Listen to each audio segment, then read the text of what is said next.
Hi and welcome back to the channel, and thank you so much for clicking into this video.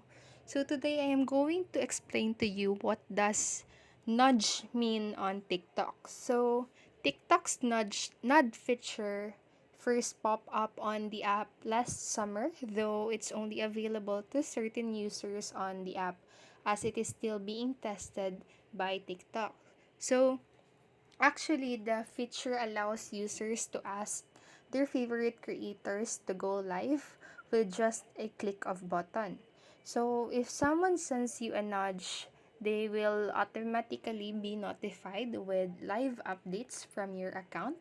So, the new feature could be pretty big for creators who hope to increase their management.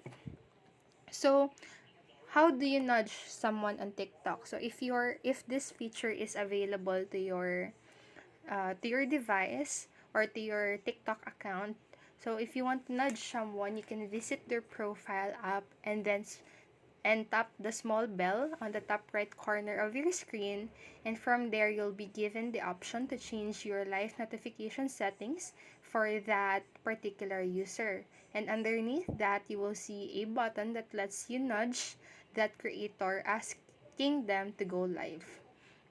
So that is all for this video, and I hope it helped you on something, and if it did, please make sure to like the video, subscribe to the channel, and turn on the notification bell button so you won't miss a video.